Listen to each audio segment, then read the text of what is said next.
समाचार आप तक।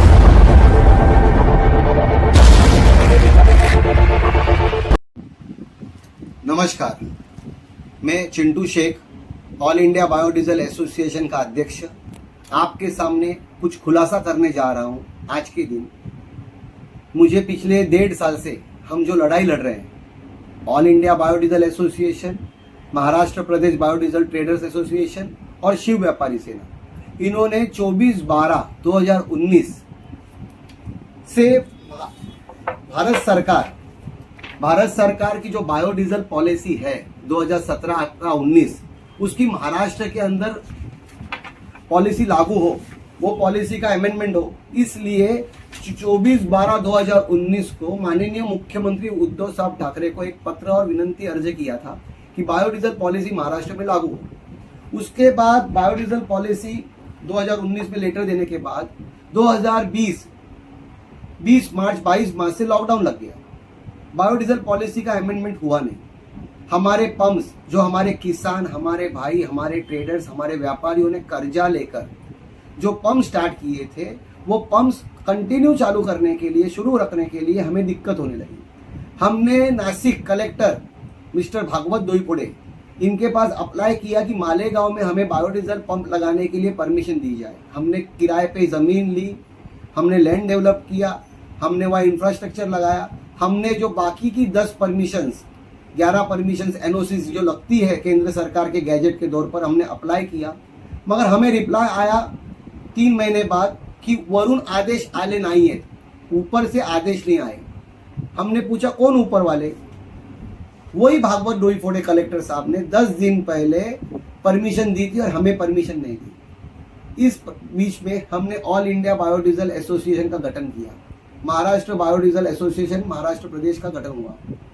शिव व्यापारी सेना लगातार अपनी कोशिश कर रही थी, मगर आज मैं एक खुलासा करने जा रहा हूं। ये मेरी शंका नहीं है, ये मेरा पूरा विश्वास है कि कुछ ना कुछ ऐसा हुआ है। मेरा वीडियो आप आखिरी तक सुनिए, आपको पूरी जानकारी मिलेगी, क्योंकि हर एक चीज के डॉक्यूमेंट्स, पेपर वर्क मेरे पास है। हमने जितने भी मंत्री थे, food and civil supply ministry Maharashtra government, अन्न पुरवठा नागरिक मंत्रालय महाराष्ट्र सरकार, इसके अंडर में ही आता है, उनको लगभग 100 से 150 ईमेल भेजे, पत्र भेजे, उसके सब सबूत है हमारे पास। महाराष्ट्र सरकार के सीएमओ को भेजे, मगर किसी के पास से हमें जवाब नहीं आया। आखिर हमने केंद्र मंत्री नितिन जी गडकरी साहब को अप्रोच किया। उन्होंने एक लेटर माननीय छगन भुजबल साहब को दिया। ये लेटर की डेट है 1 नवंबर 2020 की बायोडीजल पॉलिसी, जो कि डीजल और पेट्रोल की कीमतें बढ़ रही है, जनता को डीजल पेट्रोल महंगा पड़ रहा है। केंद्र सरकार ने बायोडीजल की तरह दूसरे भी अल्टरनेटिव फ्यूल्स लाए हैं, जैसे कि बैटरी, इलेक्ट्रिक, सीएनजी, एलपीजी, उसके आप लागू कीजिए। इसके लिए केंद्र ने धोरण बनाए हैं। उस धोरण के ऊपर हमने बायोडीजल के लिए उनको पत्र लिखा गया। 1 नवंबर 2020 का पत्र है, मगर इसके ऊपर भी कुछ सुनावनी हुई नहीं, उसके ऊपर भी कुछ नतीजा निकला नहीं। आखिर में 2 दिसंबर को हमने मुंबई उच्च न्यायालय में एक याचिका दायर की। याचिका के तहत हमने मांग की, जो केंद्र सरकार की पॉलिसी है वो महाराष्ट्र में लागू हो, जिसके वजह से ट्रांसपोर्टरों को, किसानों को, बेरोजगारों को और जनता को सस्ते दाम में डीजल मिले। आत्मनिर्भर भारत, प्रदूषण मुक्त भारत, उसका ये एक उपक्रम है। हमने ये करते वक्त हमारे जो सहयोगी मित्र यूनियंस थी, उन्होंने हमें सहयोग किया। हमें हाई कोर्ट में पिटीशन फाइल करने के बाद, पिटीशन नंबर है ओरिजिनल साइड में, रिट पिटीशन नंबर 7456 ऑफ 2020, हमने मांग की कि केंद्र की बायोडीजल पॉलिसी लागू हो। ऐसे करते समय 9 फरवरी को माननीय उच्च न्यायालय ने, ऑनरेबल हाई कोर्ट के justice honourable A Syed and Madhav Jamdar साहब के बेंच ने एक ऑर्डर दिया है, डायरेक्शन दिया है कि ये पिटीशन 15 अप्रैल के अंदर, 15 अप्रैल 2021 के अंदर ये पिटीशन फाइल होकर कोर्ट के अंदर पेश होनी चाहिए। और उस बीच में 8 तारीख को इसी मंत्रालय ने, food and civil supply ministry के सचिव जो है विलास पाटिल साहब, उन्होंने हमें पत्र जारी किया कि कोर्ट को कि हमें 8 हफ्ते का टाइम दिया जाए। 8 हफ्ते का टाइम दिया जाए। 8 हफ्ते के अंदर हम कोर्ट के अंदर बायोडीजल पॉलिसी पेश करेंगे। ये पत्र श्रीमती ज्योति चौहान जो कि गवर्नमेंट बिल्डर है, सरकारी वकील है, उनको दिया गया था। उन्होंने कोर्ट में पेश किया। हमने भी मानते हुए कि बाबा को बायोडीजल पॉलिसी बनानी है, जैसे कि राजस्थान के अंदर, आंध्र प्रदेश के अंदर पॉलिसी बनी हुई है, उसी तरीके की पॉलिसी बने। 8 फरवरी को हमने जाके उनसे मुलाकात करने के बाद उनको ये पॉलिसी दी कि इसी आधार के ऊपर महाराष्ट्र में भी पॉलिसी बननी चाहिए, जैसे कि आंध्र प्रदेश और इसमें बनी हुई है। उन्होंने पत्र दिया 9 तारीख को, 15 अप्रैल उसकी डेट थी। इस बीच में माजी केंद्र मंत्री और सांसद अरविंद जी सावंत साहब ने, शिवसेना के सांसद राहुल जी शेवाये ने हमें मदद की। जो हमारे पहले महाराष्ट्र के स्पीकर थे, हमारे नाना पाटोले साहब, उन्होंने हमें बुलाया था, उनको हमने पेश किया। उन्होंने हमको लेटर दिया, बायोडीजल क्या है क्या नहीं है उसके बारे में हमने उनको जानकारी दी। आज 15 अप्रैल होने के बाद भी, आज इतने दिन के बाद भी हमें ना कोई पॉलिसी मिली है, ना हमें कोई ऑर्डर मिली है। इस बीच में मेरा एक आरोप है, और ये आरोप मैं लगा रहा हूं, इस बुनियाद के ऊपर लगा रहा हूं कि जब जब बायोडीजल पॉलिसी की बात हुई, हमने लेटर वर्क किया, हमें सामने से एक जवाब मिला कि पेट्रोलियम कंपनियां,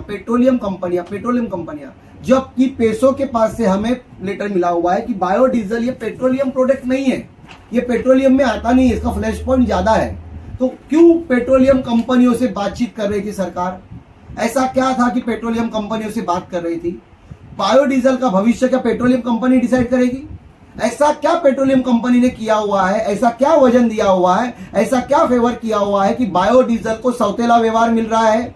इतना लेटर वर्क करने पर, इतना समय देने पर 14 अप्रैल 2021 को रात को 8 बजे से लॉकडाउन लगा है।